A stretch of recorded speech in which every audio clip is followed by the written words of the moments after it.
종교는 삭제할 것이다라고 이렇게 이야기를 하고 있고, 심지어는 종교가 이제 해체될 것이라고 하는 그런 전망도 내놓았었습니다. 하지만 이제 종교는 여전히 지금 살아남아 있고 어떤 곳에서는 더 부흥하는 경향도 보이고 있는데요. 오히려 이제 종교의 해체를 예견했던 기존의 종교의 연구들이 더 빨리 해체되고 있는 게 아닌가 싶은 생각도 좀 듭니다. 이 과학 기술이 엄청난 속도로 지금 발전을 하고 있고 그 극단적인 개인주의와 물질주의가 이렇게 팽배한 저희가 소비자본주의 시대를 살고 있는데요. 이런 시대에 인간은 왜 여전히 종교적인가라는 질문을 그 자연스럽게 하게 됩니다. 그래서 이러한 현실을 이해하기 위해서 그 합리적 선택 이론 또는 종교시장 이론을 연구해 오신 그 우리 유광석 교수님을 모시고 오늘날 한국 종교를 이해하는 시간을 갖고자 오늘 줌 세미나를 마련을 했습니다. 그 오늘 발제를 맡아주신 유광석 교수님 잠깐 소개해 드리면요. 그 서울대 종교학과를 졸업하시고 그 캐나다 오타와 대학교에서 그 종교학으로 석사, 박사 학위를 이제 취득을 하시고 2015년부터 지금 경희대학교에서 학술연구 교수로 재직하고 계십니다. 주로 이제 책을 내셨던 제목들이 보니까 오늘 줌 세미나하고 아주 깊은 관련이 있는데요. 종교 시장 이론, 그리고 종교 다양성, 종교 정책과 같은 학제적 연구를 주로 이렇게 하고 계시고 있고, 그 책 제목이 이제 보니까 종교 시장에 의해 종교 경제 행위론, 현대 한국의 종교 시장 정책론. 이게 종교와 이 돈의 문제를 같이 묶어서 이렇게 종교를 전망하는 이런 이론 연구들을 좀 계속 해오고 계신 것 같아요. 그래서 이 유광석 선생님 발제를 한 50분 가량 먼저 듣고, 그리고 저희 우리신앙연구소의 박문수 소장님 토론을 같이 얘기를 듣고 나서 우리 참가자들하고 같이 자유롭게 그 질의응답하고 이야기 나누는 시간을 좀 갖도록 하겠습니다. 그럼 우리 오늘 발제 맡아주신 유광석 교수님 박수로 맞아주시기 바랍니다. 네, 귀한 자리에 초대해 주셔서 너무 감사드리고요. 되게 영광입니다. 네, 이런 천주교에 계신 분들 앞에서 제가 발표를 하는 게 처음입니다. 굉장히 떨리고요. 그래서 제가 하여튼 아는 범위 내에서 최대한 그 함정 선택 이론과 종교 시장 관점에서 보는 한국 종교성의 어떤 그 미래 그런 거에 대해서 이제 한번 굉장히 뭐 나이브하지만 그렇게 한번 설명해 보겠습니다. 제가 먼저 제 자료를 공유 드리겠습니다. 그 요즘 제가 관심이 있는 게 이제 인구 감소와 한국 종교성에 대한 이제 상관성 문제입니다. 그래서 그 문제에서 이제 함정 선택 이론이 어떻게 적용될 수 있을까 그런 연구 그런 이제 관점에서 제가 오늘 PPT를 만들었고요. 제일 먼저 이제 함정 선택 이론에 대한 개념을 조금 정리해 보면 조금 이제 슬라이드가 많긴 한데 함정 선택 이론은 기본적으로 이제 그 경제적 합리성에 기초한 그 이론입니다. 경제적 합리성이라고 하는 게 굉장히 이렇게 거창하게 들릴 수도 있는데 떻게 보면 또 굉장히 나이브하게 들릴 수도 있고요. 여기서 말하는 경제적 합리성은 주로 그 비용 편익 계산입니다. 비용 편익 계산이라고 하는 건 그 조금 이렇게 너무 경제적으로 생각하시지 마시고요. 요거는 이제 좀 더 그 유무형적인 비용과 편익을 다 포함하는 그런 개념입니다. 그래서 인간이라고 하는 존재가 기본적으로 그 생존 본능이 있지 않습니까? 그래서 이 생존 본능에 기초해서 모든 인간은 이기적인 존재고 또 모든 인간은 자기 이익을 추구하기 때문에 기본적으로 인간은 이런 비용 편익 계산을 본능적으로 한다는 겁니다. 이게 이제 경제적 합리성이고요. 그래서 이런 경제적 합리성에 기초해서 종교 현상이나 종교 행위를 설명하려고 하는 것이 기본적으로 합리적 선택 이론입니다. 물론 이제 합리적 선택 이론은 사회학에서 그 제임스 콜만이라고 하는 이제 사람들이 게임 이론이라든지 뭐 그 다양한 이제 그러한 그 관계성 이론으로 발전시킨 거고요. 그 종교 사회 학자들이 이걸 그 이제 차용해서 가지고 왔습니다. 그래서 종교 현상도 이런 그 개념으로 설명할 수 있지 않을까. 그래서 이제 그 발전시킨 게 종교 시장 이론입니다.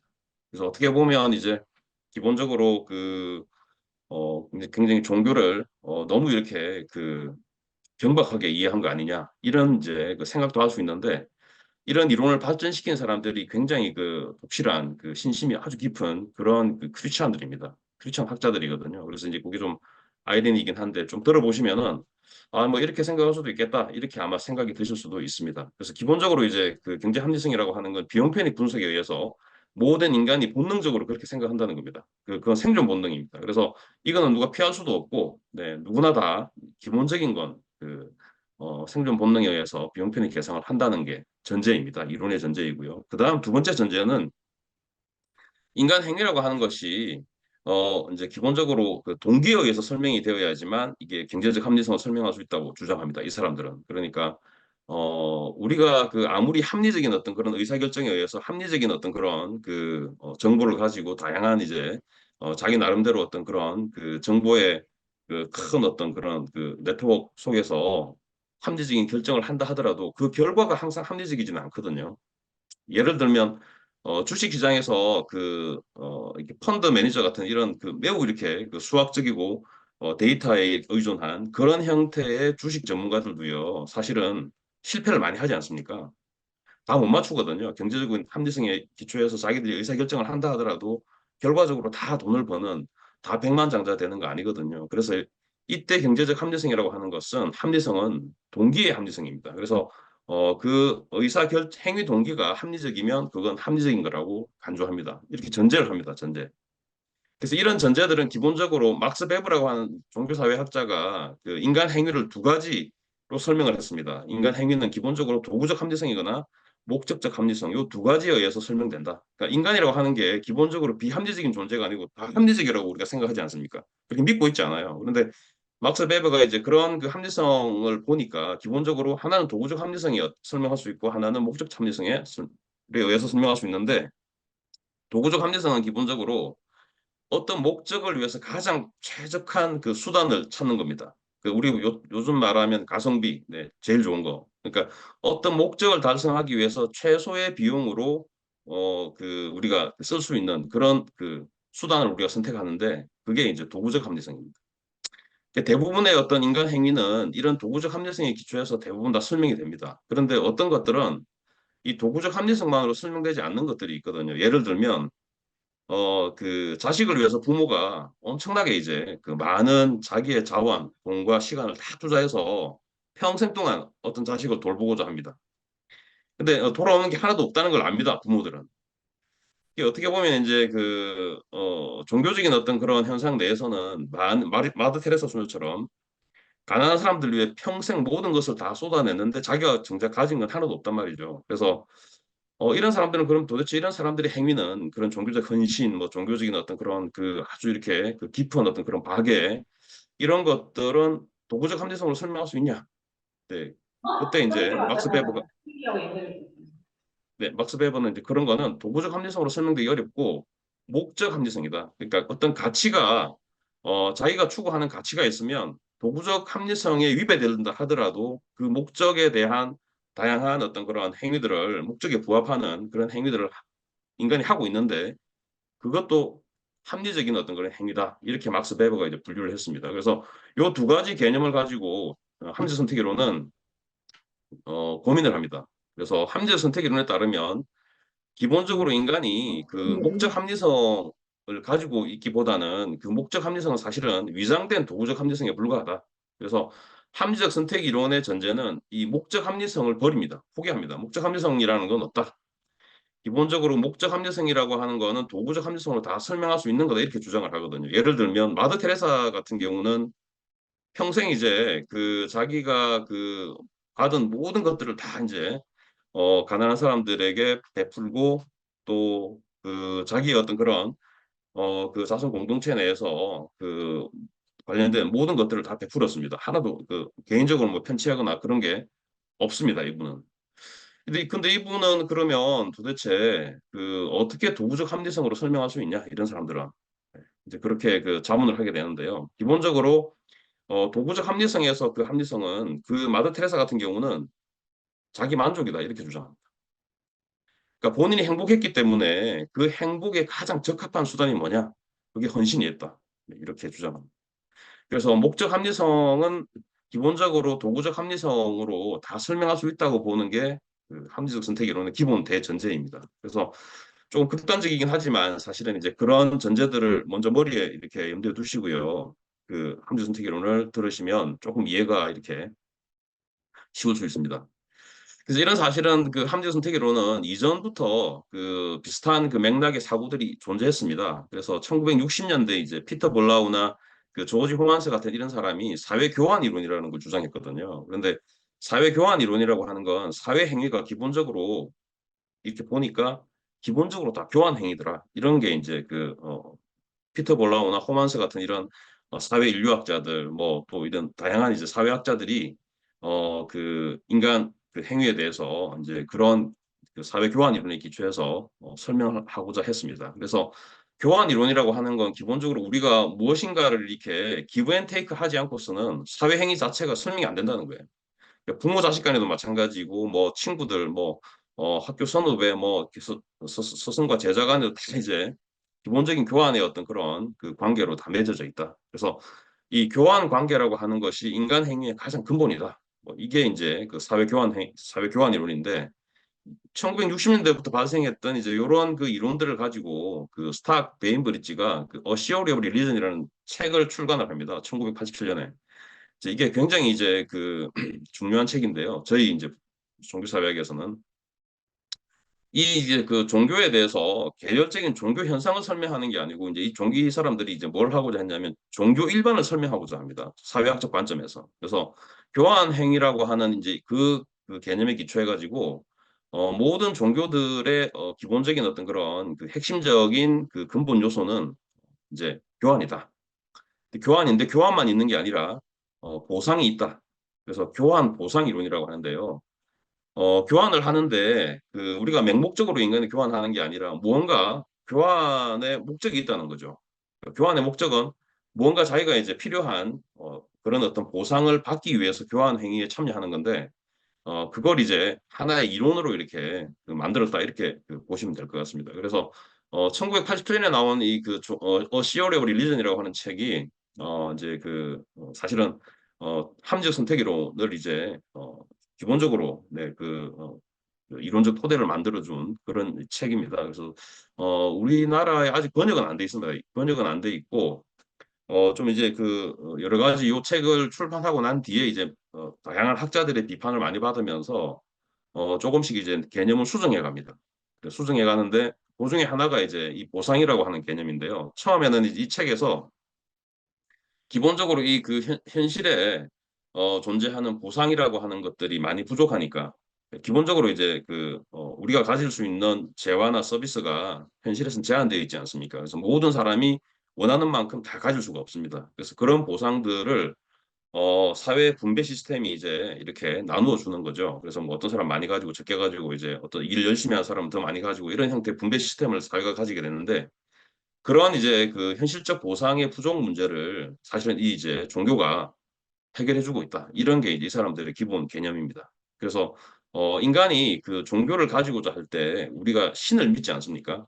신에 대한 어떤 믿음이 있는데 이 믿음에 대한 이제 관계를 이렇게 쭉 보다 보니까 뭐 신이든 아니면 뭐 영적 대상이든 아니면 초월적 존재든 아니면 궁극적 진리든 인간이 자기가 이제 믿고자 하는 그 믿음의 대상과 어떤 형태의 그 교환 관계에 인간이 이제 빠지게 된다는 겁니다. 기본적으로 그 추상적인 교환 관계죠. 이거는 꼭 물질적인 게 아니고.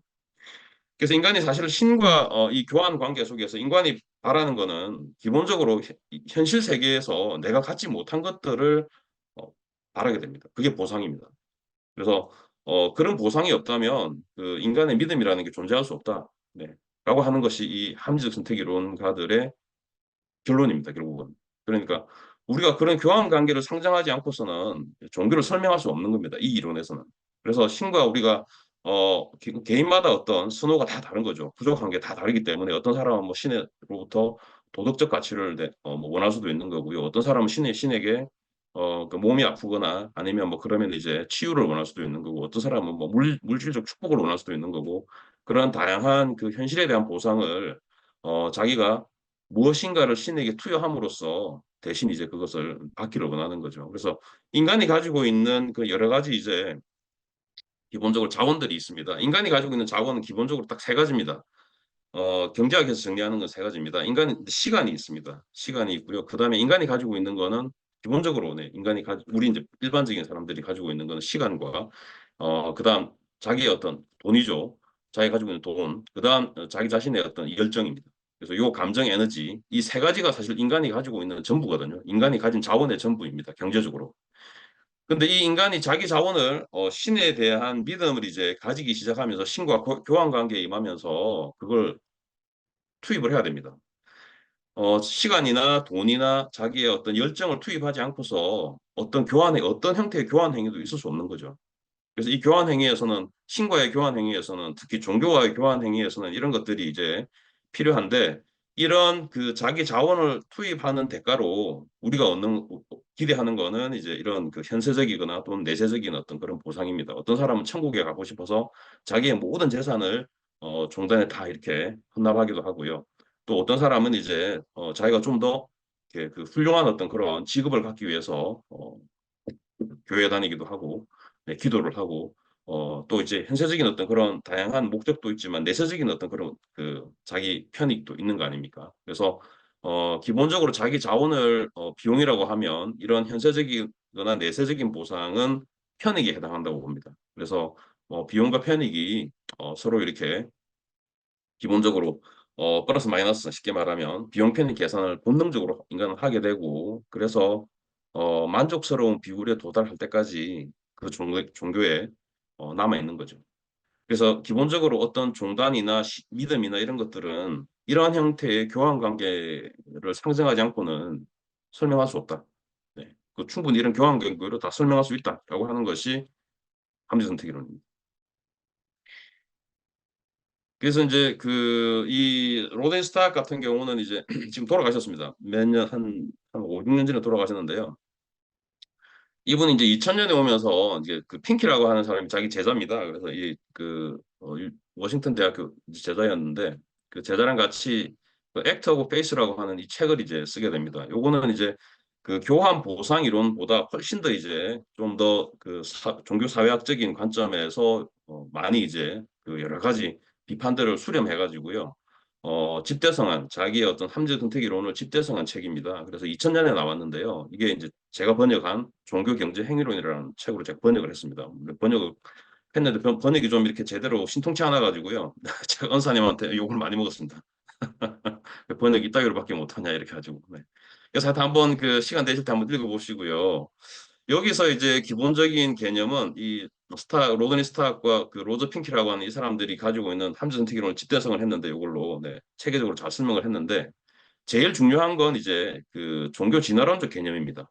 그래서 이제 약간 이제 계몽주의 쪽으로 갔는데 자기들가 원래 비판하던 이제 그런 쪽에서 오히려 그런 쪽으로 가긴 했는데 이 사람들이 보니까 인간의 합리성이 가장 이렇게 잘 발달되어 가지고 종교성이 이제 계속 진화를 하면서 궁극적인 진화의 최종 종착점은 뭐냐? 네, 유일신론이다. 이런 게 이제 이 사람의 기본적인 그 신관이었습니다.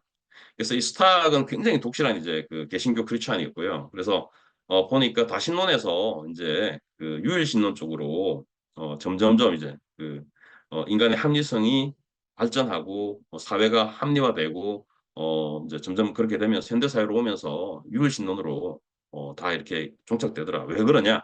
이제 그게 이유가 중요한데 기본적으로 이제 이 유일 다신론은 신이 여러 개 있지 않습니까? 여러 개의 신들이 각각의 그 역할을 합니다. 다신론에서는. 그런 예를 들면 무당 이제 무속 같은 이제 그런 경우는 어떤 이제 그 신은 이제 뭐 삼신할머니죠. 삼신할머니는 이제 특화되어 있습니다. 아기를 이제 잘 이렇게 낳게 해주는 그런 어떤 기능 하나에 특화되어 있고요. 이 삼신할머니가 병을 치유해주지는 않습니다. 이 삼신할머니가 물질적인 축복을 주는데 기여하지는 않습니다. 그러니까 다신론에서는 이제 그런 목적에 따라서 다 이제 신들이 따로 있는 거죠. 이게 어떻게 보면 이제 이게 그 기능적으로 다 분화되어 있습니다. 다신론에서는. 내가 이제 필요한 어떤 목적의 보상이 어떤 필요한 보상에 따라서 보상의 종류에 따라서 각각 다 섬겨야 되는 거죠. 내가 몸이 아프면 A라는 신한테 가야 되고 아니면 뭐 내가 뭐그 출세를 하고 싶으면 B라는 신한테 가야 되고 내가 애를 갖고 싶으면 C라는 신한테 가야 되고 다신론 시스템에서는 이제 그런 형태로 인간이 각각 그 기능에 맞는 보상의 어떤 범위에 맞는 그런 형태를 섬겨야 되는데 이제 이런 인간의 그 종교성이 합리적으로 발전하면 할수록 기본적으로 하나의 신에게 모든 것들을 다 기대하고 또 내가 가지고 있는 모든 것들을 다 투여하고 그게 훨씬 더 이제 그 합리적이고 간결한 교환 관계가 되는 거죠. 그래서 요 말이 그런 겁니다. 그래서 보상의 범위가 크면 클수록 신에 대한 어떤 그런 그 배타적 구속력 그런 것들이 더 많이 이제 필요하게 된다는 거죠. 그래서 유일신론에서는 한 사람의 신만 하나의 신만 있으면 됩니다. 이 신이 모든 것을 해결해 줍니다. 왜냐하면 전지전능하고 모든 것을 다 알고 모든 원인과 결과의 시작이자 끝이기 때문에 하나의 신으로 끝납니다. 그런데 다신론 체계에서는 매우 비효율적인 거죠. 그래서 인간의 종교성이 합리적으로 되면 될수록 이제 그 하나의 어떤 유일신론으로 가게 되고 유일신론으로 가는 대신에 인간은 자기가 가진 자원을 더 많이 그 유일신에게만 투입을 해야 됩니다. 그 유일신의 그런 형태의 자원에 대해서 내가 가지고 있는 자원에 대해서 더 많이 요구를 하는 거죠. 유일신 시스템에서는. 그래서 그게 이제 오히려 경제적으로 보면 그게 훨씬 더 합리적인 거다. 우리 인간이 적은 그 자원을 투여해서 훨씬 더 많은 보상을 얻을 수 있는 방법이다라고 이제 주장하는 겁니다. 그래서 이제 그 역사적으로 보니까 이제 이런 유일신 시스템, 기독교나 이슬람교나 유대교 같은 이런 그 유일신이 결국은 그 세계 종교가 된 이유는 인간의 어떤 그 레셔널 초이스, 합리적 선택에 의해서 만들어진 그런 자명한 결과다. 이게 이제 이 스탁의 그 죽기 전에 이제 스탁이 주장했던 그런 내용들입니다. 그런데 2007년 이 책에서 이제 이렇게 주장을 했는데 기본적으로 많은 종교사회학자들이 이제 막 박수치다가 이분이 이제 죽을 때 다 되니까 막 이제 지나치게 이제 기독교적인 이제 그런 사회학으로 자꾸 이제 경향성이 그렇게 쏠리게 돼가지고요. 그래서 이제 많은 그 스탁을 그 지지하던 많은 학자들이 등을 돌리게 됩니다. 그래서 기본적으로 이제 그 기독교 사회학이다 이건. 그래서 뭐 그 결국 그 유일신론 찬양하는 거 아니냐. 뭐 그래서 이제 그런 비판도 많이 이제 받기도 하는데 이 합리적 선택 이론의 궁극적 결론은 네, 어쩔 수 없습니다. 이거는 그냥 유일신이 사실은 다신론보다 훨씬 효율적이다. 이런 개념입니다. 합리적 관점에서 보니까 경제적 합리성의 관점에서 보니까 우리가 훨씬 적게 투자하고 훨씬 더 많은 보상을 받을 수 있더라. 유일신 시스템에서 그런 개념이기 때문에 이게 꼭 뭐 그 유일신에 대한 어떤 그런 개인의 신념을 반영하거나 그런 것 때문에 자기 이론을 왜곡시키거나 그런 건 아닌 것 같습니다. 제가 보기에. 그래서 제가 이 로덴 스탁이랑 몇 번 편지도 해보고 이제 책 내는 것 때문에 이렇게 그 학교에서도 뵙고 했는데요. 뭐 그렇게 자기 이론을 막 굉장히 중요하게 생각하는데 뭐 그런 형태로 왜곡하거나 그럴 의도는 아니었던 것 같고요. 기본적으로 이론이 그 서양의 그 기독교적인 문화에서 탄생했고 미국적 배경에서 그 성장한 그런 이론이기 때문에 기독교적인 어떤 그런 유일신론으로 갈 수밖에 없는 그런 이제 한계가 있는 것 같습니다. 제가 사례를 몇 가지 가져왔습니다. 이게 이제 1965년에 성가 신용 협동조합인 그림입니다. 65년에 부산에서 이제 잘 아시는 것처럼 그 가브리엘 수녀님께서 세우신 겁니다. 그래서 이제 그 사실은 요 사례는 좀 재밌습니다. 그 제가 공부하면서 이렇게 보니까 그 가브리엘 수녀님이 이제 그 부산의 메리놀 병원이라는 데가 있거든요. 그래서 이 메리놀 병원에 와서 이제 그 의료 선교사 봉사를 하시다 보니까 그 주변에 65년에 그 부산에 이제 피난민들도 많고 그다음에 이제 그 공장들이 많으니까 막 공장들이 생기면서 여직공들 그다음에 시골에서 몰려온 다양한 이제 그 도시 빈민들이 너무 많은 거예요. 너무 많은데 이제 이 가브리엘 수녀님이 보니까 이 도시 빈민들이 제일 어려워하는 게 제일 이제 그 어려워하고 도시 빈민을 힘들게 하는 것이 그 금융제도였습니다. 그래서 사채하는 사람들이었습니다. 이때 사채하는 사람들이 보통 뭐 이렇게 그 돈 갚을 능력이 없는 이 도시 빈민들에게 돈을 빌려주고요. 높은 이제 고리 대금업을 이제 한 거는 물론 뭐 이렇게 뭐 1000% 이게 뭐 제한이 없으니까 이때는 그렇게 받아갔을 뿐만 아니라 굉장히 이제 사채업자들이 악질적인 거는 어 분명히 상환 능력이 없는 그런 도시 빈민들에게 뭐 돈을 빌려주고 돈을 못 갚을 걸 뻔히 알고 있기 때문에 돈을 빌려준 다음에 돈을 못 갚으면 이제 그 여직공들을 이제 그 사창가에 이제 팔아넘기거나 그냥 이제 뭐 그 집을 뺏는다거나 땅을 뺏는다거나 뭐 이런 형태로 이제 그런 그 상황이었습니다. 1965년이 부산이네. 그래서 가브리엘 수녀님이 이제 그거를 보면서 그 제일 문제는 이 어려운 그 신자들에게 제일 필요한 게 뭐냐? 쌀이나 이런 게 아니라 이 사람들에게 그 제대로 된 그 저리의 금융을 해주는 게 제일 중요한 거다. 이렇게 이제 그 판단을 그 현실 인식을 하신 거죠. 그래서 이제 그 이 가브리엘 수녀님이 그 그때만 하더라도 이 신용조합이라고 하는 것이 우리나라에 이제 이런 제도 자체가 없었고 개념이 없었습니다. 그래서 이 가브리엘 수녀님이 그 당시 협동조합 제일 발달해 있던 신용협동조합 시스템이 발달해 있던 캐나다에 가서 그걸 배워옵니다. 그 어려운 시절에 캐나다에 가서 이제 그 어떻게 운영하는지를 배워가지고요. 와서 이제 처음으로 부산에 만든 게 이게 성가 신용협동조합이라고요. 신용조합이라고 해서 1965년에 만들었는데 메리놀 병원 직원들 한 20몇 명이서 모여가지고 출자금을 조금씩 내고요. 그 출자금으로 어려운 사람들에게 저리로 이제 그 돈을 융자해주고 만기가 되면 이제 갚고 그걸로 다시 자본금을 만들어서 이제 그 많은 이제 그 도시 빈민들을 이런 사채업에서 구해냅니다. 이분이. 이제 뭐 다 구해냈지 못하지만 굉장히 이제 의미 있는 이제 그런 선구적인 일을 한 거죠. 그래서 지금 이 신용협동조합이 우리나라 신용협동조합이 어느 정도 커졌냐 하면요. 세계에서 네 번째 규모로 커졌습니다. 이게 사실 시작이었는데 지금 우리나라 이제 신용협동조합이 대전에 중앙회가 있거든요. 물론 신용협동조합의 역사는 굉장히 오래됩니다.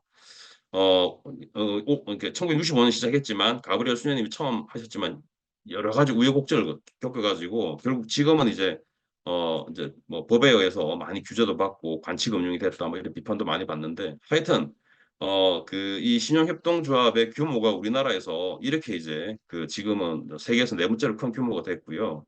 2012년에 대전에 이제 그 신협연수원에서 한 사진을 제가 가져왔습니다. 그 여기 사진의 앞에 계신 분이 이제 가브리엘 수녀님이고요. 옆에 계신 분이 장대익 신부님입니다. 그래서 이 신협연수원에서 이 신협 선구자 추모식을 하는데 이렇게 앞에 그 추모식 근데 재단에 이렇게 두 분 사진을 걸어놓고 자기들이 선구자라는 거예요. 네.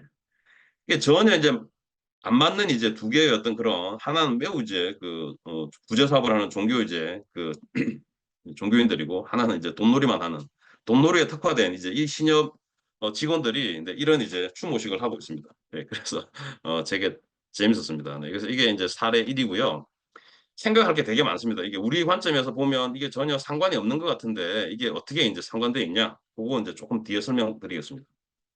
이거는 이제 보면 이제 요즘 이제 많이 그 개신교에서 하는 이제 이 카페입니다. 뭐 이렇게 사회적 기업이라고 하면서 여기서 나오는 수익금으로 이제 불우이웃 돕게 하고 뭐 이제 그런 이제 사회적 기업들이라고 하면서 이제 하는 그런 거고요.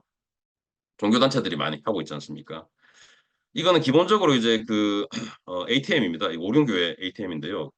오륜교회 같은 데는 기본적으로 예전부터 한 20년 전부터 이제 이런 ATM을 썼습니다. 기본적으로 이제 11조나 헌금 이런 거 다 그냥 네, 봉투로 하지 말고 키오스크 ATM으로 다 하세요. 네. 그래서 이게 이제 논란이 교회 내에서 이제 장로들끼리 막 싸움이 붙었습니다. 이게 뭐 신성모독이다 이거. 이게 그 헌금을 이렇게 신성한 헌금을 어떻게 우리가 기계로 낸단 말이냐 막 이렇게 하는 분도 계시고 어떤 분들은 매우 이제 헌금이 투명하게 되고 이렇게 되면 누가 얼마 냈는지 다 알 수 있고 그리고 세금 관계도 매우 깨끗해지고 더 좋다 뭐 이렇게 주장하는 분도 계시고 안에서 이제 막 되게 싸움이 있었다고 합니다. 그런데 지금은 보편화되어 있습니다. 이게 조금 큰 교회들에 가면 그냥 헌금 ATM 이런 것들이 매우 보편화돼 가지고 자동으로 그냥 자동이체로 이렇게 빠져나갑니다. 그래서 경제 행위하고 종교 행위가 사실은 이분법적으로 전혀 이렇게 다르게 이제 이렇게 존재해야 된다고 생각하는 분도 계시고요. 그런 분들보다는 오히려 함재선택이론에서 보면 이게 종교 행위랑 경제 행위가 사실은 동전의 양면 같은 거라. 그래서 이게 의도적으로 이렇게 분리해가지고 이건 종교 행위, 이거는 뭐 경제 행위 이렇게 분리할 수 없다고 주장하는 사람도 많고요. 함재적 선택이론은 그런 겁니다. 두 개 다가 이제 사실은 그런 형태로 이렇게 클리어하게 분리하기가 어렵다. 이런 게 이제 네, 함대 선택이론 네, 어떤 그런 관점이고요. 사례 3에서는 이제 불교 쪽입니다. 이것도 이거 뭐 불교 쪽에서 보시면 이제 그 불사하는데 돈을 받지 않습니까? 기와장 한 장, 뭐 그다음에 뭐 기둥 하나, 뭐 이런 것까지 다 이제 불사할 때마다 이렇게 돈을 다 받고요. 물론 천도제도 물론 다 돈 받습니다. 그래서 이런 이제 불교 쪽에 이런 이제 내용들도 보시면 요 위에 이제 그 등단 다는 거 있지 않습니까? 요 하나당 전부 다 10만 원, 20만 원 다 이렇게 하는 겁니다. 그래서 이런 걸 이제 달면서 그 스님들이 이제 기도를 해주는 겁니다. 그래서 뭐 사업 번창을 위한 기도, 또 학업 성취를 위한 기도, 뭐 그다음 뭐 결혼이 이렇게 뭐 행복한 어떤 가정을 위한 어떤 그런 기도 이런 이제 기도 서비스를 하면서 10만 원, 20만 원 다 받습니다. 등에 큰 등은 뭐 100만 원씩 받고요. 그래서 이런 것들에 대해서 이제 기본적으로 우리 사회에 보편화되어 있지 않습니까? 사회적 기업이 없는 종단이 없잖아요. 이런 그 등 달지 않는 절이 없거든요. 그리고 그 개신교나 이런 데 가면 기본적으로 개신교나 절 안에 지금은 그 신협들이 다 있습니다. 그래서 그 교회나 종단 내에서 불교도 물론 절 안에 신협이 있는 곳이 있습니다. 네, 몇 군데가 있습니다. 대구에 있는 네, 그런데도 자체적인 신협을 가지고 신자들에게 저리로 이제 필요한 돈들을 빌려주고 만기 때 갚고 네. 그런 이제 신자들끼리 신협을 만드는 거죠. 그래서 그 신협 중앙에 제가 조사를 제가 하다가 제가 못했는데 너무 이제 많아가지고요. 우리나라에 존재하는 신협의 한 3분의 1 정도가 종교에 기반한 신협들입니다. 뭐 개신교든 뭐 불교든 천주교든 뭐 어디 하여튼 이런 이제 천주교는 정확히 모르겠습니다. 신협이 있는지 없는지. 근데 천주교도 아마 있지 않을까 제 생각은 네. 네. 그래서 하여튼 다른 신종단들도 이런 신용협동 작업을 많이 가지고 있습니다. 지금은 보편적으로 많이 가지고 있습니다. 특히 개신교 교회들이 굉장히 활발합니다. 그 사실은 이제 그런 것들을 보면 이제 뭐 이렇게 여러 가지 이제 내분 논란이 있을 수 있지만 이제 이런 지금은 어디까지 왔냐면 유튜브에 들어가서 사찰 매매 치면 네, 사찰 매매만 전문으로 하는 그 부동산들이 있습니다. 그 다음에 교회 매매만 이제 전문으로 하는 또 부동산들이 있습니다. 이건 뭐 굉장히 지금 보편화되어 있습니다. 특히 그 영상까지 이렇게 올려서 그 광고도 다 하고요. 이런 그 교회 매매에 대해서 이제 예전에 PD 수첩에서 나왔는데 지금 이거는 이제 뭐 이제 신분이 최근에 나온 이제 구걸인가 네, 다니시는 이제 그 여자 그 신자분에 대해서 이제 뭐 이렇게 그 재산을 다 이렇게 이분들이 뺏어가지고 뭐 그 가족들이 막 소송하고 막 그 내용이지 않습니까? 이 PD 수첩은 그런 내용이고 이제 이런 이제 기본적으로 종교 행위와 경제 행위가 이렇게 같이 지금 이렇게 믹서되어 있는 중첩되어 있는 이런 그 행위들이 이게 지금 현대 자본주의 사회에서 이게 일반적입니다. 어떻게 보면 우리가 실제 내면을 들여다보면 뭐 이게 다 신앙의 전부는 아니지만 이러한 행태들이 너무 이제 일반화되어 있고 많은 사람들이 이런 부분들에 대해서 크게 이제 뭐 문제시하지 않아서 그런 거지. 이게 기본적으로 이런 내용들이 다 이제 있기 때문에 이런 종교 행위와 경제 행위의 그 관계를 어떻게 볼 거냐. 그래서 뭐 제일 이제 심플하게 보면 이제 이거 이제 종교 행위가 아니다. 이거 매우 타락한 행위다. 그래서 정죄를 해야 된다. 이렇게 주장하시는 분도 계시고 아니다. 이게 종교 행위다. 이렇게 주장하는 분도 계시고요. 그 다음에 만약에 이제 이런 것들을 종교 행위로 기본적으로 종교 활동의 한 부분으로 이렇게 인정을 할 때에도 어디까지 인정해야 되는지 이런 부분에 대한 논의도 아직 많이 없습니다. 우리 학계에도 그렇고, 네, 종단 내부에도 그렇고요. 예를 들어 지금 대부업은 이제 우리나라 이자 제한법이 이제 다시 생기면서 20%인데 그 전에는 뭐 1000%, 2000% 막 받았습니다. 합법적으로. 그러니까 불법 자체가 아니고요. 합법적으로도 그렇게 받는 이제 그 기관들이 제2금융권이나 뭐 이런 그런 정식 대부업체들이 굉장히 많았습니다. 그런데 그런 대부업을 어디까지 이제 허용할 건지 종교인들의 관점에서 그런 것도 이제 이거 사실 옛날 중세시대 들어가면 중세시대 고리대금업자는 전부 다 파문했지 않습니까? 다 고리대금업자는 교회재판소에서 가장 이제 악질적인 범죄자로 파문을 했는데 현대에도 사실 이게 굉장히 많은 이제 교인들이 사적으로 또는 공적으로 교회와 교인 간 또는 교회와 교회 간 뭐 이런 형태의 그 경제 행위들이나 그 금융 관계들이 복잡하게 얽혀 있습니다. 그래서 이걸 다 정제해서 전부 다 종교인이 아니다고 내쫓으면 남아나는 종교가 별로 없을 겁니다. 뭐 우리나라. 그래서 이런 것도 이제 사실은 문제고요. 이론적으로는 이제 예전에 그 종교사회학은 종교와 경제가 이제 분리되어 가지고 그게 다른 거다. 종교행위랑 경제행위랑 이렇게 그냥 도식적으로 생각했습니다. 그냥 매우 편하게 생각했습니다. 근데 실제 현실은 이제 이게 굉장히 이제 서로 밀접하게 서로 얽혀 있기 때문에 교회 매매나 사찰 매매 이런 걸 다 금지시키면 우리나라 교회나 그 우리나라 뭐 완전히 그 종교 봉기 일어날 정도로 아마 그 굉장히 큰 아마 문제가 될 겁니다 지금. 그래서 이런 걸 안 하는 데가 없고 이걸 문제시하는 그런 종단이 없거든요 대부분.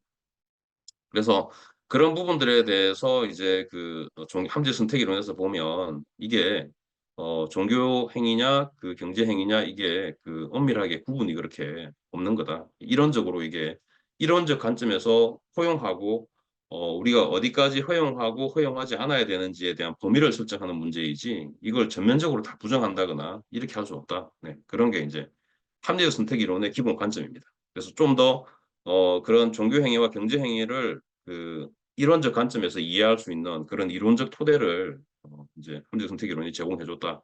저는 이제 그렇게 네, 봅니다. 그래서 이 뭐 그 종교 시장 이론이나 이런 것들이 돈에 대해서 종교와 돈 이런 거 전혀 다루지 않습니다. 그 사실은 이제 그거는 전혀 저희랑 상관이 없고요. 네, 그 우리는 이제 이론적으로 경제 행위와 종교 행위가 어떻게 그 어떤 뭐 교환의 관점이라든지 아니면 인간의 어떤 합리적 종교성이라든지 이런 걸로 설명할 수 있을까 이런 걸 보는 거고요. 네, 돈에 대해서는 전혀 잘 모릅니다. 사실은 이제 그 이런 관점에서 그 종교가 상품으로서의 어떤 특징을 가지고 있습니다. 그렇게 봅니다. 네, 종교시장 이론에서는 제일 먼저 이제 상품으로서 특징 중에서 종교가 그 위험제입니다. 그 위험제라고 하는 것은 모든 인간이 서로 다른 시간에 대한 서로 다른 선호를 가지고 있습니다. 어떤 사람들은 그 미래지향적이고요. 미래선호형이고 어떤 사람은 현재의 가치를 더 중요시하고요. 또 어떤 사람은 과거에 있던 가치를 더 중요시합니다. 이게 경제학에서 이제 그 투자를 할 때 어떤 사람들은 그 미래의 이제 가치를 보고 더 많이 투자하고요. 어떤 사람은 투자 안 하고 자기가 가지고 있는 현재 재산 그걸 그냥 유지하는 데에서 더 행복한 그런 사람들이 있거든요. 그런 사람들은 현재 선호형 인간입니다.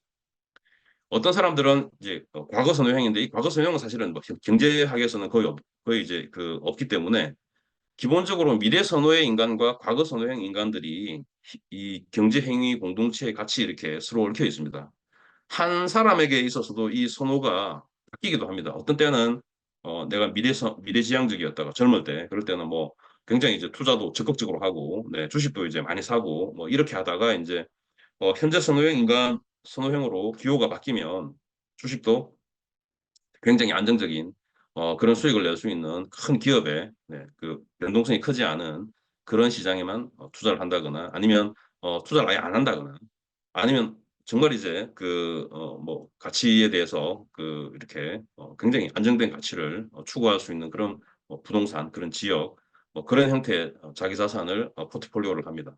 그래서 그런 형태로 이제 그 관점에서 종교는 위험제에 해당합니다. 왜 위험제냐 하면 인간이 가지고 있는 자기 자원을 우리가 투자를 해야 되거든요. 투입을 해야 됩니다. 시간을 투입하든 내 돈을 투입하든 아니면 나의 감정을 투입하든 무언가를 투입을 해야 됩니다. 그런 거 없이 종단의 신자로 남아 있을 수가 없거든요. 그래서 이 위험제 왜 위험제냐 하면 그런 걸 투입할 때 그 종교가 현재 그냥 나에게 모든 것을 다 주는 게 아니라 종교의 응답은 하나님의 응답은 늘 미래에 있습니다. 죽고 나면 어떻게 될 거다. 아니면 10년 뒤에 어떻게 될 거야. 아니면 열심히 노력하면 하나님이 이때 주실 거야. 이런 형태로 이제 늘 미래지향적인 그러한 보상을 주지 않습니까? 종교들은 모든 종교들은 단 이제 어떤 종교들은 현재 지향적인 어떤 현재 가치를 바로 준다고 주장하기도 합니다. 그래서 당신이 지금 뭐 이렇게 그 얼마를 이렇게 가져오면 병이 낫는다. 당신이 지금 얼마 주면 당신 뭐 지금 금방 이제 승진한다. 뭐 이런 대표적으로 주술이나 이런 이제 그 관점의 주술적인 그런 종교인들이나 주술적인 어떤 그런 종단들에서는 그런 형태로 현재지향적인, 현재 가치 중심적인 그런 그 선호를 가지고 있지만 대부분의 그 종교들은 미래 가치를 줍니다. 보상으로.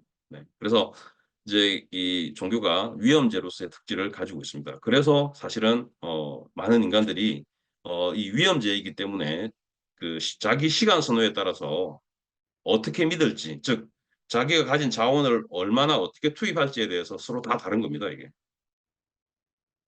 그 다음에 이런 이제 그 위험제 그 특징 때문에 이 그 인간이 가지고 있는 시간에 대한 서로 다른 선호, 그 선호가 개개인에게 신자들에게 비용 편익 계산에 다 영향을 주는 거죠. 그래서 현재 가치랑 미래 가치는 다릅니다, 분명히. 그래서 현재 가지고 있는 100만 원과 10년 뒤에 100만 원은 다르지 않습니까?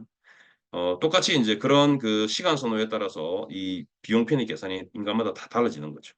그래서 종교는 위험제로서의 성격을 가지고 있고요. 그 다음에 종교는 구원제입니다. 그러니까 그 종교를 믿었을 때 내가 받는 보상 중에 하나가 구원받았다는 거 아닙니까? 특히 기독교 같은 경우는 구원을 받았는지 못 받았는지가 굉장히 중요합니다, 이게. 그런데 이 구원제라고 하는 거는 다른 그 국가나 뭐 기업이나 아니면 뭐 과학이나 이런 데에서 제공해 줄 수가 없습니다. 이 구원제는. 구원제는 기본적으로 종교인들만이 종교적인 어떤 그런 그 믿음을 제공해 주는 그런 그 기관에서만 구원제는 제공할 수 있습니다. 그래서 종교는 매우 특별한 그런 이제 종교 서비스는 특별한 겁니다. 이 구원제로서의 성격이 있기 때문에. 그래서 삶과 죽음, 가난과 부, 고통과 기쁨의 의미 이런 이제 그 의미론, 존재론 그런 것들을 제공하고요. 그다음 영적 체험, 치유나 회심, 내면적 평화 이런 건 뭐 그 우리가 돈을 아무리 많이 번다 하도 아니면 권력이 아무리 많다 하더라도 이런 건 우리가 받을 수 없거든요. 이게 종교가 아니면 이런 건 구할 수 없는 겁니다. 그다음 집단제로서 성격이 있습니다. 집단제는 이제 기본적으로 집단이 같이 생산을 하거나 소비를 할 때 그 가치가 달라지는 겁니다. 그러니까 내가 혼자서 소비할 때의 가치와 집단이 같이 모여서 소비할 때의 가치, 생산하고 소비할 때의 가치, 가격이 완전 다른 겁니다. 그런 게 집단제입니다. 그러니까 집단을 통해서만 그 가치 실현이 되는 거죠. 종교라고 하는 것은 대부분 종교 공동체, 그게 뭐 건물이든 아니든 교회든 아니든 하나의 종교 공동체를 통해서 그 가치가 실현되고 그 가치를 얻을 수 있거든요. 그래서 집단제라는 성격을 갖고 있습니다. 근데 이 집단제는 어떤 문제가 있냐 하면 기본적으로 무임승차의 문제가 있습니다. 집단제는 그 안에 누가 어떤 사람이 어떤 생각을 하고 있는지 정확하게 다 통제를 할 수가 없습니다. 그래서 어떤 사람들은 믿음이 없이 참석하는 사람도 있고요. 어떤 사람은 믿음은 있는데 잘 참석을 하지 않는 사람도 있습니다. 냉담자처럼. 또 어떤 사람은 믿음도 없고 그냥 참석도 없는데 자기 천주교 신자라고 주장하는 사람도 있고요. 자기 개신교 신자라고 주장하는 사람도 있고 이런 형태의 무임승차자들이 발생합니다. 근데 이 무임승차자 문제가 기본적으로 이제 이런 그 클럽 이론이랑 많이 닮아 있습니다. 클럽 이론은 뭐냐 하면 엄격한 멤버십을 이제 카톨릭처럼 천주교처럼 이렇게 적용하는 이제 사례가 있고요. 아주 느슨한 멤버십, 불교처럼 이러한 두 개의 타입의 그 종교에 대해서 어떤 게 더 성장이 빠르냐? 기본적으로 이렇게 엄격한 멤버십을 가진 종단이 훨씬 더 성장이 빠르다. 이게 이제 결론입니다. 이 사람들이 주장하는, 이 이론이 주장하는 결론인데 현실에서는 많이 다를 수 있습니다. 네, 현실에서는 이제 여러 가지 다른 외부 조건들이 있기 때문에 달라질 수 있는데 이론적으로는 그 엄격한 멤버십을 가진 종단이나 종파가 훨씬 더 빨리 성장했다. 이게 이 사람들의 그 주장입니다. 함재 선택 이론은 공급적 성장 모델인데요. 왜 공급적 성장 모델이냐 하면 이제 이런 형태의 그 설명들이 이제 조금 더 필요한데 기본적으로 수요적 요인은 종교 소비자들 이야기합니다. 즉 종교적이나 영적 필요성을 가진 모든 사람을 의미합니다. 이거는 종교에 가입돼 있든 없든 하여튼 영적 필요를 가지고 있는 사람은 다 이제 수요적 요인의 종교 소비자입니다. 이 수요책 요인에서 주장하는 명제가 세속화 명제입니다. 그러니까 인간이 합리화되면 사회가 근대화되고 합리화되고 산업화되면 종교 없어진다. 이게 세속화 명제이고요. 공급적 요인은 이제 기본적으로 이 그 함재 선택 이론이나 종교 시장 이론이 공급적 요인을 강조하는데요. 종교 서비스 제공자가 기본적으로 성직자나 교회나 이런 종교 서비스 제공자가 종교 수요자들의 수요를 잘 만족시키고 종교 수요자들의 수요에 굉장히 대응해서 열심히 이제 새로운 어떤 그런 그 선교 전략이나 새로운 어떤 그런 그 서비스를 만들어내면 기본적으로 훨씬 더 종교인들이 늘어난다. 그 종교가 이제 종교 시장이 활력 있게 되고 훨씬 더 이제 많은 사람들이 종교에 가입하게 되고 더 많은 관심을 갖게 된다라고 하는 게 이제 그 다양성 명제라고 이제 해서 기본적으로 종교 공급자가 다양하면 다양하고 종교 공급자 간의 경쟁이 활성화되면 활성화될수록 종교 참여 인구는 증가한다는 것이 이제 그 다원주의 명제입니다. 그래서 이 두 가지 이제 그 세속화 명제론자와 다원주의 명제론자들이 이제 열심히 이제 논쟁이 벌어졌습니다. 1990년대 초반, 막 90년대. 그래서 감정적 싸움으로 가서 서로 막 욕하고 이제 막 미국 쪽 학자, 막 그 유럽 쪽 학자, 영국 이런 쪽 학자들끼리 막 엄청 이렇게 심하게 논쟁이 있었고요. 그 논쟁에서 기본적으로 이제 누가 이긴 건 없습니다. 하여튼 아직도 그 논쟁은 그 편에 따라서 이렇게 나뉘어져 있고요. 기본적으로 종교가 성장하는 이제 그런 여러 가지 모델이 1975년부터 나왔습니다. 그래서 이러한 이제 경제학자들입니다. 경제학자들이 보니까 20대는 참여율이 매우 적지만 사람들이 나이가 드니까 60대 이상 되니까 이게 그 사람들의 종교 참여율이 계속 이제 만만하게 다 증가하더라. 왜 그러냐? 기본적으로 임금 상승률 때문에 그렇다고 합니다. 이 사람들의 모델에서는. 즉 20대는 기본적으로 임금 상승률이 굉장히 높습니다. 20대부터 30대, 40대, 50대 때는 임금 상승률이 높으니까 교회 가는 게 시간이 아까운 거예요. 이 사람들은 시간이 돈이니까 교회 가는 시간을 줄이고 오히려 헌금을 많이 하게 됩니다. 그러니까 기본적으로 참여율이 떨어지는 거죠. 근데 60대 은퇴하고 나면 이제 할 일이 없지 않습니까? 그래서 이 사람들은 시간이 많습니다. 그래서 기본적으로 임금 상승률이 낮기 때문에 어 60대 고령화되면 될수록 사람들의 종교성이 종교적 참여율이 높아지더라라고 하는 것이 이 모델입니다. 1975년에 나왔고요. 이걸 이제 그 에이지 이펙트, 나이 효과라고 우리가 부릅니다. 그래서 이건 전 세계 공통입니다. 이 나이 효과는 연세 들면 그 교회 자주 다니고 하시는 거는 뭐 어느 세계나 똑같고요. 종교 성장 이론들이 이제 이후에 계속 개발됩니다. 그래서 기본적으로 종교라고 하는 것이 인간의 인적 자본을 강화합니다. 인간의 다양한 인적 자본이라고 하는 것은 그 종교에 대한 지식, 그 종교에서 필요로 하는 여러 가지 기능들, 뭐 그 종교에 대한 여러 가지 경험들 이런 것들이 점점점 이제 그 종교에 오래 몸담을수록 이게 그 증가하고 많아지기 때문에 개종이 어렵습니다. 그리고 다른 종단을 옮기기가 굉장히 이제 그 비용이 높아지는 거죠. 그래서 이런 것들이 기본적으로 수요측 성장론이고요. 공급적 성장론은 기본적으로 종교 시장 정책에 있습니다. 종교 시장 정책이 종교 공급자들의 다양성을 그 보장해주면 되는 거 아닙니까? 종교 공급자들이 다양하게 사람들의 수요를 만족시킬 수 있게 종교 수요자들의 경쟁을 활성화시키면 종교가 성장한다는 것이 공급적 성장론입니다. 그래서 이 사람들이 가진 기본 명제는 종교 수요가 안정되어 있다. 그러니까 종교 수요가 안정되어 있다는 의미는 종교 인구가 어떤 그 통계에 의해서 감소하거나 증가하더라도 그거는 종교 수요가 질적으로 변하는 거지 양적으로 변하는 게 아니다. 왜냐하면 제도 종교에서 사람들이 나갔다 해가지고 이 사람들의 종교성이 없어지는 게 아니라 이 사람들은 어떤 형태의 영적인 어떤 그런 서비스를 찾고 있다. 그러니까 어떤 대안적 종교를 기본적으로 찾고 있기 때문에 제도 종교의 어떤 그런 관점에서만 그 종교 수요를 보면 안 된다는 것이 이 공급적 성장론입니다. 그래서 공급적 성장론에 기본하면 공정한 종교 간 경쟁, 그다음에 수요자 필요에 맞는 종교 서비스 공급, 뭐 가구별, 세대별, 지역별, 뭐 연령별 이런 다양한 형태의 맞춤 전략을 쓰면 사실 종교인들이 충분히 종교가 성장하는데 아무 문제가 없다라고 하는 것이 그 종교 시장의 논입니다. 마지막으로 요거는 이제 뭐냐면 우리나라 그 인구 센서스 결과를 제가 85년부터 95년, 2015년까지 이렇게 정리된 걸 가져와 봤습니다.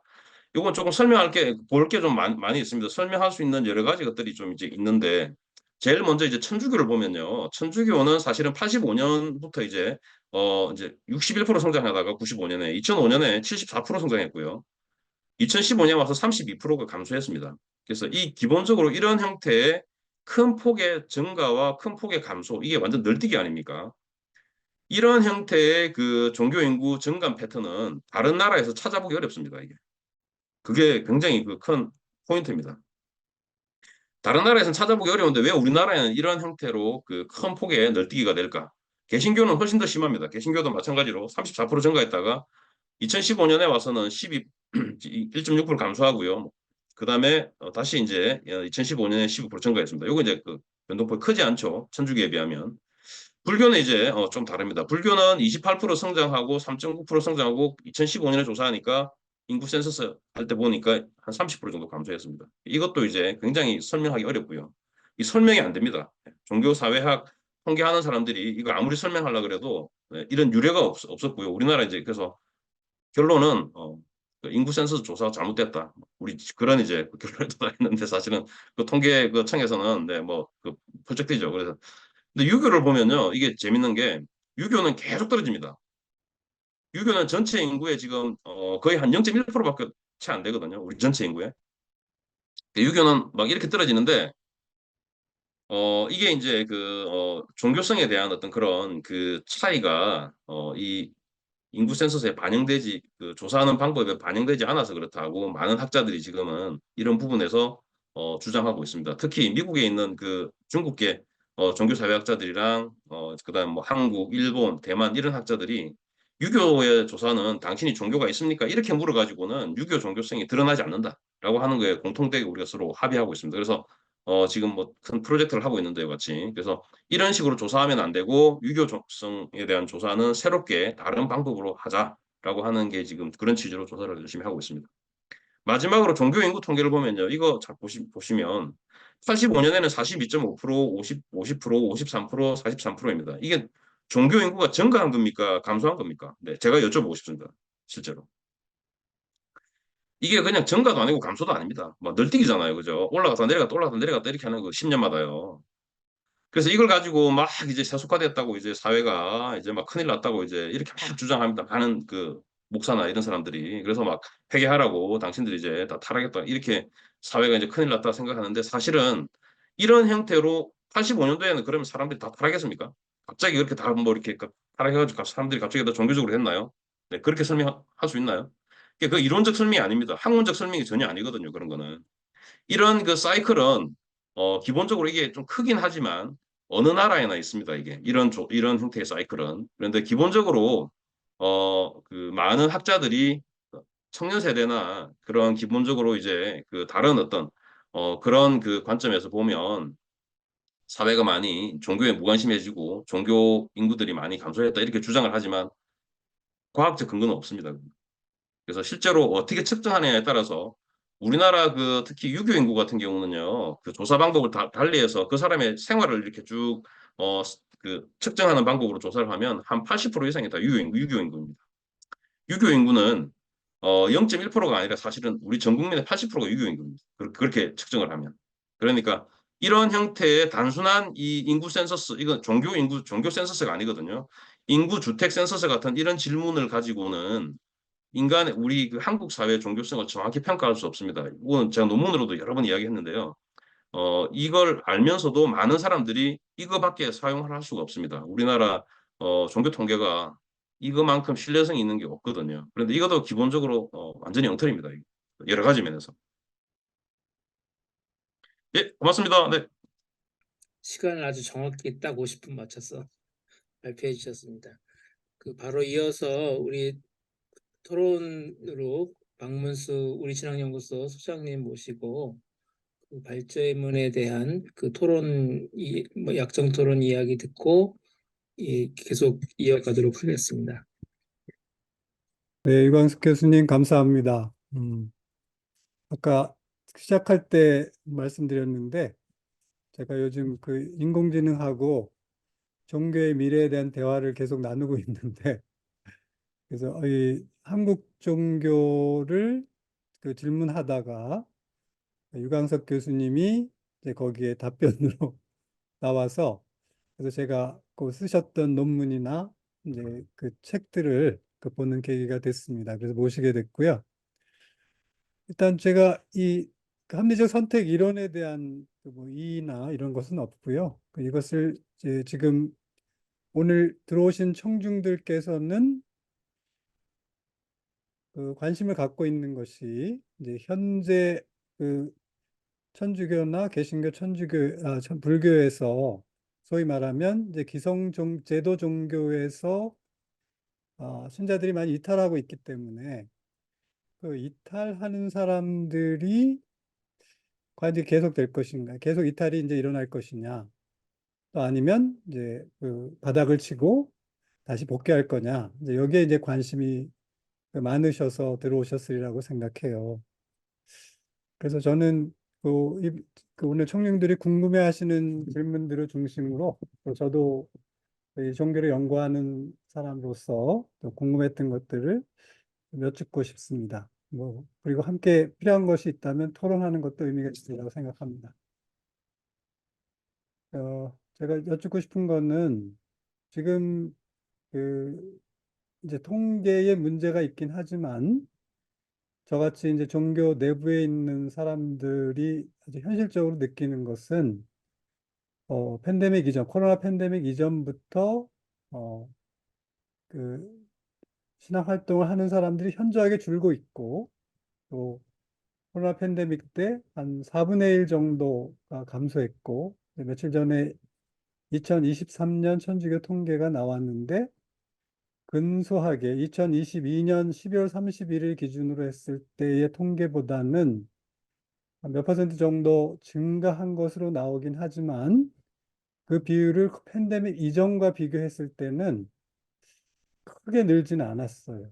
그리고 이분들이 확실히 이탈했다라고 하는 것을 저희는 이제 경험적으로 느끼고 있기 때문에 그래서 이런 제도 종교 이탈자들이 과연 다른 그 종교적 대체제로 옮겨갔다고 볼 수 있는 경험적 증거가 있을지 이제 궁금합니다. 아마 이들은 합리적 선택을 통해서 대체한 것이 아니라 종교를 포기한 것이 아닐까. 그리고 그 기다리는 것이 아니라 아예 그 종교 자체를 포기하는 것이 아닐까. 그리고 이렇게 포기하는 것이 그들에겐 합리적 선택이 아닐까 궁금합니다. 그래서 한번 답변을 먼저 제가 여러 개 질문이 있기 때문에 먼저 답변을 듣고 이어서 계속 질문하는 것을 하겠습니다. 네, 너무 고맙습니다. 네, 그 좋은 지적을 해주셔가지고요. 네, 그 팬데믹 영향에 대해서는, 제가 쓴 논문에도 있지만, 저희가 팬데믹 기간 동안 그 대형 교회들, 한국의 그 메가처치라고 하는 대형 교회들을 미국 교수들이랑 같이 찾아다니면서 인터뷰하고 설문조사를 해봤습니다. 그래서, 그때 그 대형 교회 많은 지도자들이 이제 팬데믹 때문에 이제 교회 이제 망하게 생겼다, 이제 큰일 났다, 막 이런 주장을 많이 했거든요. 근데 지금 이제 돌아와서 이제 지금 2024년에 보니까 오히려 그 목회신학 연구소 같은 이제 그런 데서 목회 데이터 하는 이제 그런 그 데이터에서 보니까 오히려 이전보다 더 많이 늘어난 겁니다. 개신교회, 메가처치, 대형교회 신자들이. 기본적으로 우리가 이제 보는 그 데이터가 어떤 거이냐에 따라서 다를 수 있는데 그 소장님 말씀하신 것처럼 그 대한 종교에 어떤 증거가 있냐? 네, 그 팬데믹 영향에서 제일 이제 많은 학자들이 지적하는 것이 온라인 종교 시장이 엄청나게 크게 성장했다 이거거든요. 그런데 많은 사람들은 온라인 종교 시장이 그 제도 종교의 대체제가 될 수 있냐 없냐에 대해서 아직도 논란이 많이 있습니다. 그거는. 그런데 비근한 예를 하나 들면요. 한국의 그 개신교 대형 교회 중에서 여의도 순복음교회가 한 기본적으로 40만 명 정도 등록 교인인데요. 유튜브 구독자가 2, 3만밖에 안 됩니다. 그 교회 채널의 유튜브 구독자가. 근데 분당 우리 교회 같은 경우는 실제로 등록 교인이 한 10,000명 되는데요. 그 유튜브 구독자가 30만입니다. 그래서 이제 이런 사례들은 굉장히 많습니다. 지금 그 팬데믹 영향으로 이제 그 온라인 그 이제 선교를 강화한 그런 교회들이랑 그렇지 못한 교회들의 어떤 그 온라인 종교 시장에서의 차이가 특히 이제 그 유튜브라든지 이런 다양한 페이스북이나 SNS 이런 걸 전략을 뭐 이렇게 제대로 한 그 종단들 간의 차이가 굉장히 많이 이제 점점점 앞으로 더 커질 거다. 근데 그 사람들이 그 교회 안 가고 그냥 유튜브로 그냥 일요일 그 예배 대체하고 이런 사람들이 종교성이 없는 거냐? 저는 그렇게 보진 않습니다. 네. 오히려 이런 사람들이 그 교회나 이런 자기가 다니고 있던 기존 교회에서 그 틀에 박힌 설교나 그런 인간관계, 복잡한 인간관계, 복잡한 어떤 그런 그 여러 가지 변수들로부터 자유롭게 방 안에서 자기 듣고 싶은 목사님을 찾아가지고 아니면 신부님을 찾아서 그런 분들의 강연을 듣고 스스로 이렇게 기도하고 이런 거에도 되게 행복해 하거든요. 그래서 그런 것들을 그게 다 종교행위 아니다. 이렇게 말할 수는 없는 거죠. 우리 학자들 입장에서는 아, 이게 대안적 종교성을 찾은 거구나, 이 사람들은. 저희는 그렇게, 네, 그 하나의 어떤 예로 설명드리면 좀 그런 게 있습니다. 네. 그, 두 번째는 아까 이제 그 매해 5회, 5자로 끝나는 해에 이루어지는 그 종교 통계, 소위 우리 인구 센서스라고 하는데 이때 그 종교 문항에 들어가 있는 그 네, 범주를 보면 이제 6대 종교 정도 밖에는 그 답하기 어렵게 돼 있죠. 그래서 이 유 교수님이 다른 논문에서 제안하신 것처럼 이제 다른 나라에서 하듯이 그렇게 그 문항을 그 응답 범주를 늘리게 되면 한국의 종교 인구가 이제 크게 늘어날 거다. 아까 이제 유교의 종교성이라고 하는 방식으로 질문을 하게 되면 인구의 80%가 유교 신자일 것이다라고 이렇게 가정하셨잖아요. 네, 그러면 이제 그런 그 지금 저도 이제 종교를 연구하는 사람으로서 늘 의아한 것이 눈에 띄는 종교 현상은 굉장히 많이 보이는데 종교 인구를 조사하면 인구의 절반밖에 나타나지 않는 이 현상을 설명하기가 굉장히 어려웠거든요. 근데 이번에 이제 유 교수님 논문을 보면서 그렇게 다시 그 범주를 바꾸거나 종교성을 측정하는 다른 방식으로 하게 되면 한국의 종교 인구가 결코 적지 않은 수치일 거라고 생각하고 그런 면에서 이 종교 시장론이라고 하는 것, 또 합리적 선택 이론이라고 하는 것이 맞을 수 있겠다라고 제가 동의가 돼서 이번에 모시게 됐거든요. 그러면 어떻게 다르게 지금 측정할 수 있는 방법을 저희가 생각할 수 있을까요? 네, 뭐, 제가 혼자 이렇게 찾고 있는 건 아니고요. 기본적으로 이건 지금 템플턴에서 한 200만 불 정도 이제 저희가 펀드를 받았습니다. 미국 교수들이랑 대만, 일본, 한국 이렇게 네 개 교수들이 연합을 해서요. 템플턴에서 큰 프로젝트를 줬습니다. 그래서, 동아시아 종교성 측정하는 방법을 그럼 개발해봐라. 이제 이런 그 프로젝트의 목적은 그런 거거든요. 근데, 미국 이제 퍼듀 대학의 팽강량이라는 교수가 연구 책임자이긴 한데, 그 중국 계열의 연구 이제 그 종교사회학자들이 중국이나 이런 대만, 홍콩 이런 종교성이랑 이제 그 현실을 비교해서 보니까 이렇게 종교가 있으니까 그래서 딱 하나만 이제 선택하게 하는 이런 형태의 그 종교 조사 방식이 이게 매우 기독교적인 방식이라는 거죠. 그래서 기독교적인 방식이기 때문에 이렇게 해가지고는 동아시아의 그 인구들이 항상 일본, 한국, 중국이 한 50%가 채 안 나오거든요. 당신 신을 믿습니까? 이렇게 물으면. 그래서 그건 다른 뭐 월드밸류 서베이라든지 다른 뭐 그 KGSS 이런 데도 다 마찬가지입니다. 그러면 미국은 뭐 67%막 이렇게 나오고요. 우리 동아시아 삼국이 종교성이 가장 낮은 그런 나라 중에 하나로 나옵니다.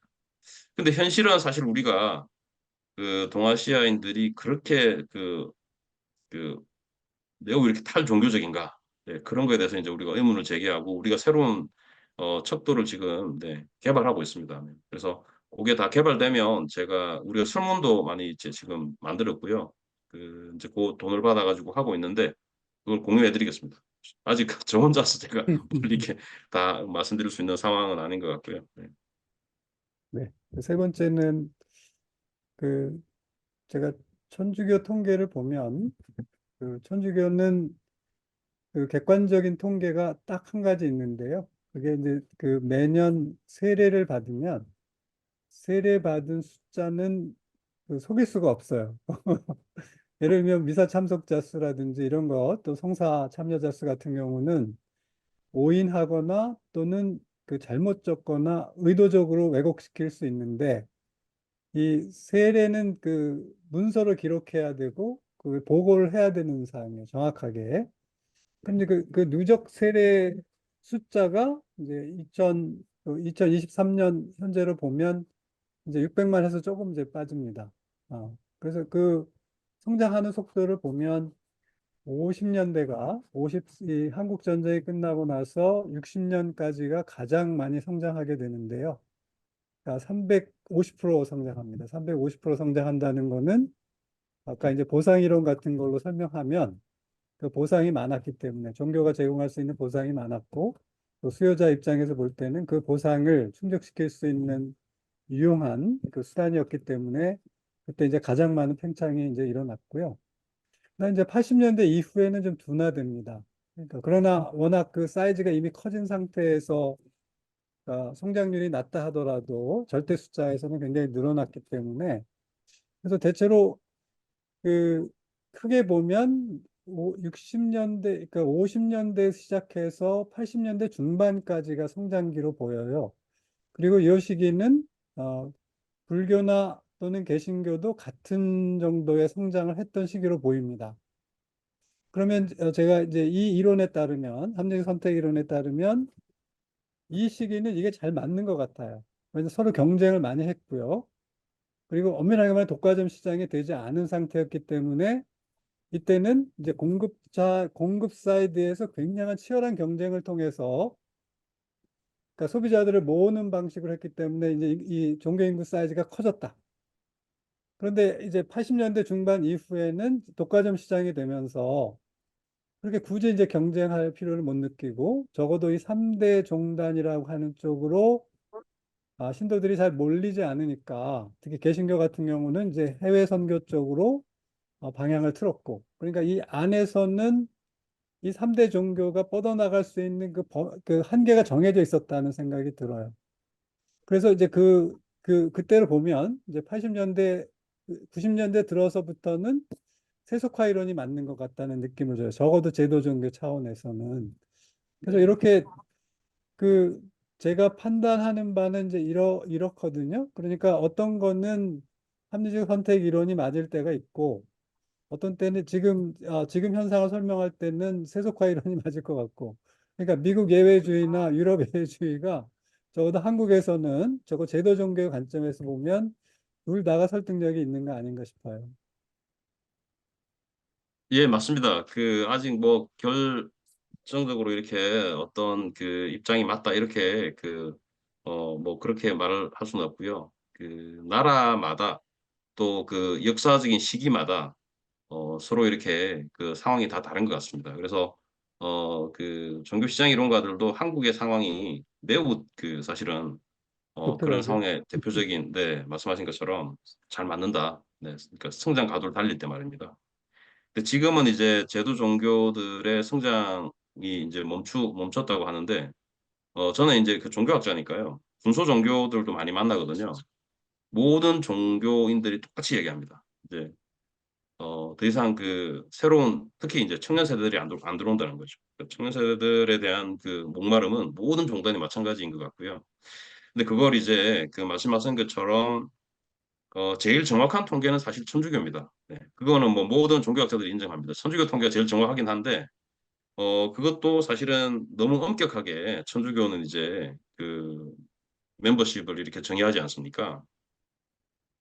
다른 뭐 신종교 단체들은 한 번만 입회 원서 쓴 분, 특히 뭐 종교에 가입합니다. 뭐 아니면 헌금했습니다. 뭐 등록하신 분들은 전부 다 교인으로 잡아가지고 우리나라 그 종단들 전부 다 교인들을 합하면 한 7천만 명 나오더라고요. 저희가. 그래서 이제 그렇게 막 뻥튀기를 하는데 그 기본적으로 천주교는 이제 그런 부분에 대해서 자유로우니까 그 기본적으로 이제 이렇게 제 생각에는 그나마 정확한 이제 그 교인 통계를 가지고 있어서 그거는 뭐 제가 뭐 말씀드릴 건 없고 그 종교성의 관점에서 그 꼭 그 이제 세례를 받은 사람만이 교인이고 그렇지 않은 사람은 교인이 아니고 이건 이제 그 천주교 내부의 어떤 기준이고 종교학자들이 외부에서 보는 종교학자들의 기준은 천주교적인 종교성을 가지고 있는 사람은 그 외에도 굉장히 많다고 생각하거든요, 저희는. 그래서 이제 나간 사람도 있고, 뭐 나가다가 안 나간 사람도 있고, 뭐 굉장히 많은데, 그런 부분들에 대해서 조금 더 조사를 더 엄밀하게 하면, 네, 꼭 그 인간의 뭐 사람의 종교성이 AI 산업이나 4차 산업시대가 도래했다 하더라도 그 인간의 종교성이 어디 가는 건 아니다. 이런 이제 생각은 있습니다, 저는.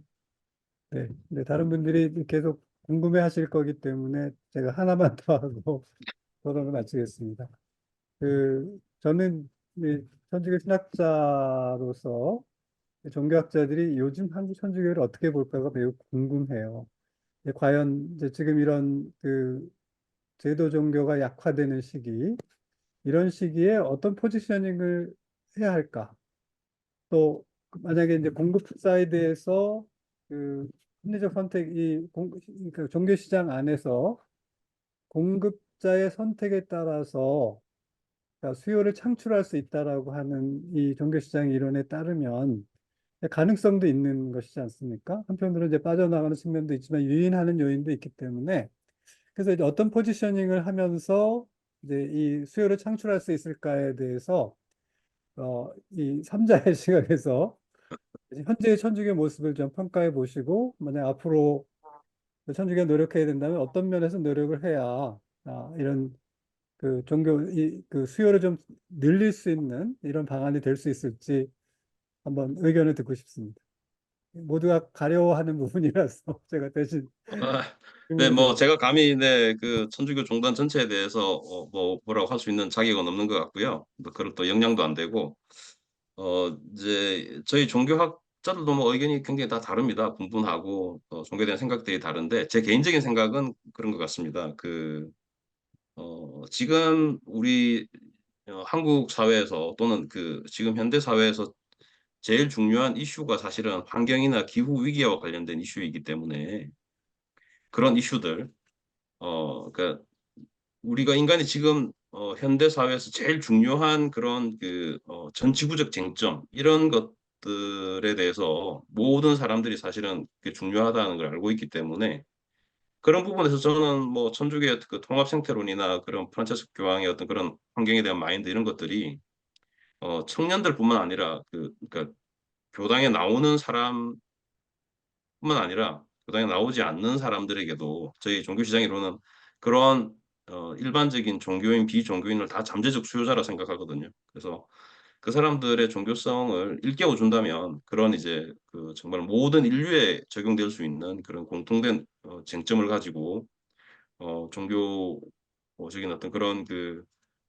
서비스를 제공한다면은 뭐 그렇게 미래에 대해서 그렇게 비관할 필요는 없지 않나 이런 생각은 들고 그나마 천주교에서 가장 그런 부분에서 잘 그런 전략을 잘 이렇게 전략이라서 죄송하지만 그런 부분을 훨씬 더 잘 이렇게 다가가고 있지 않나 이런 생각은 듭니다. 저는 굉장히 밝게 봅니다. 저는.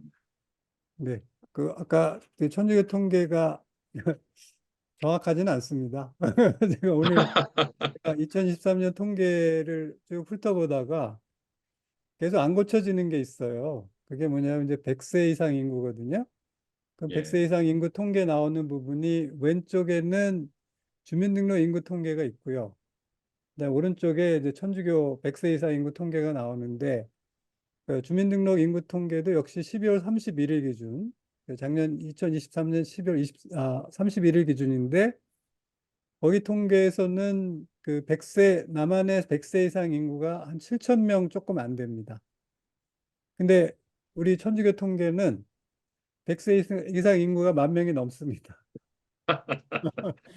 그래서 이제 이거는 교적 정리가 안 돼서 이제 발생하는 문제고, 그리고 그 2005년에 이제 그 굉장히 많이 나왔는데, 오히려 이제 2015년께 또 오히려 정상적이라고 봤던 것은 뭐냐 하면, 이 세례 누적 신자는 있지만 이분들이 나오시는 게 아니거든요.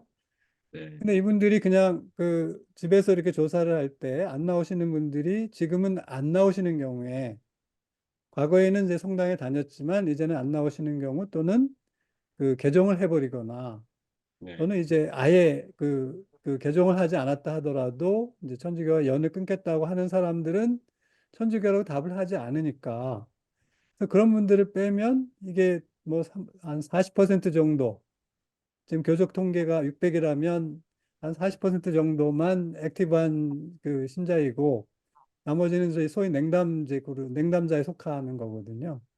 그래서 대체 예.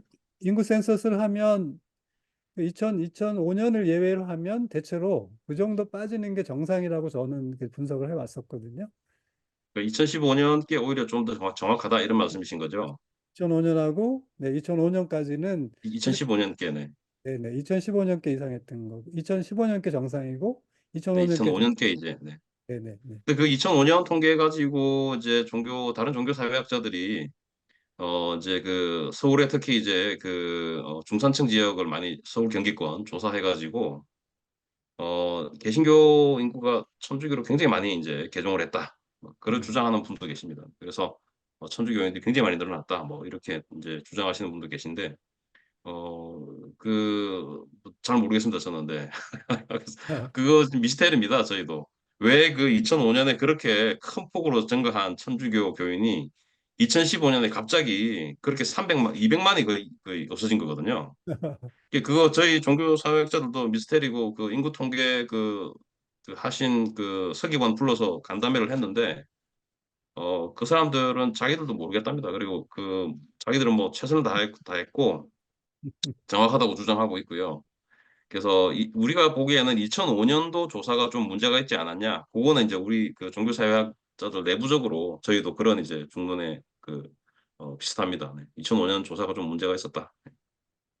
네. 아니 그래서 아까 만약에 그 유 교수님이 주장하시는 대로 종교 통계를 내게 되면 아마 이제 그 한국 종교인들이 이제 네, 여러 정체성이 있을 수 있을 것 같아요. 그러니까 예를 들면 카톨릭 부디스트가 있을 수 있고 또 네, 네, 컨퓨션 맞습니다. 캐톨릭이 있을 수 있고 이제 네, 이렇게 보면 저는 이제 거의 90% 이상이 이제 그 종교인일 거라고 생각이 되고 이렇게 그 제도 종교에 소속돼 있는 사람, 특히 독과점 시장 안에서 3대 종교에 소속돼 있는 분들이 한 40 몇 %라면 네, 그 소위 무속이라고 하는 무교 쪽의 그 고객층이 또 굉장히 넓지 않습니까? 또 우리 네, 네, 대통령부터 이제 굉장히 관심이 많으시고 또 그렇게 하시는데 그렇다면 그, 그 인구들이 사실 또 그 종교 인구라고 본다면 남한의 종교 인구가 결코 적지 않은 거거든요. 그럼 저희가 위기라고 얘기하는 것은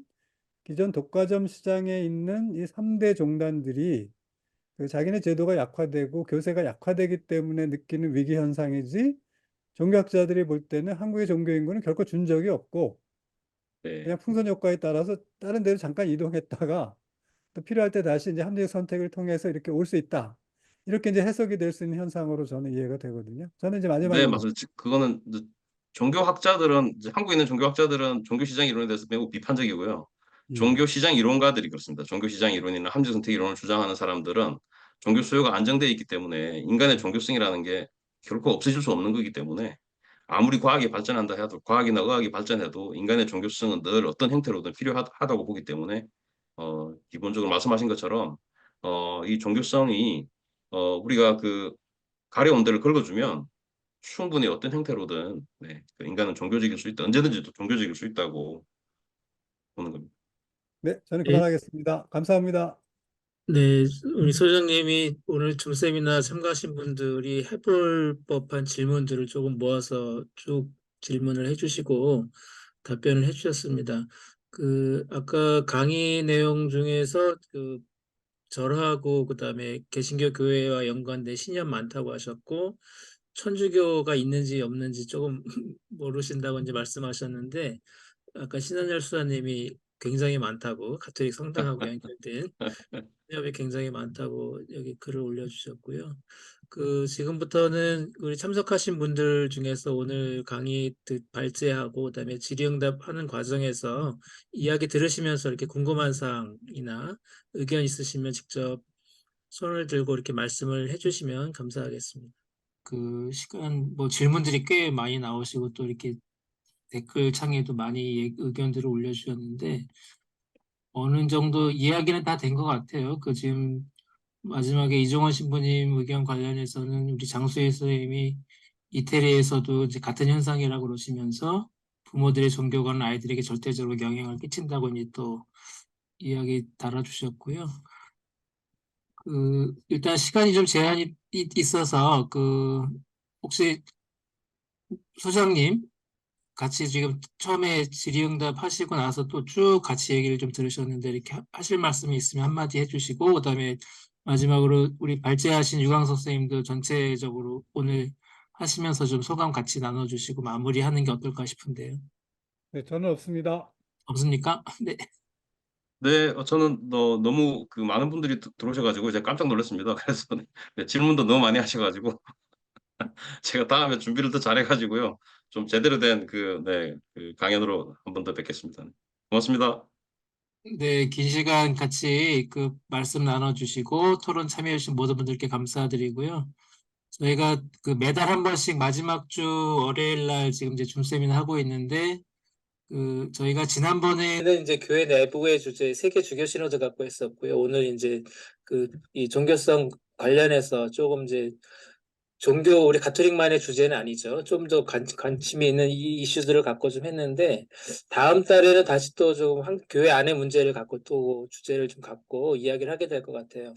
아직 주제가 확정되진 않았습니다. 아마 평신도 운동과 관련된 이야기를 다음번에는 좀 다루게 될 것 같고요. 그 날짜는 5월 27일 날 7시 반이니까 기억해 두셨다가 다음 달 줌 세미나 때도 반갑게 뵈었으면 감사하겠습니다.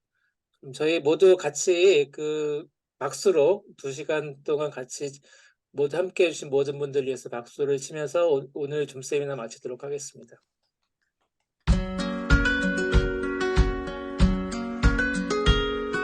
가톨릭 평론은 복음적 시선으로 세상과 교회를 섬세하게 관찰하고 분석하고 대안을 고민하는 매체입니다.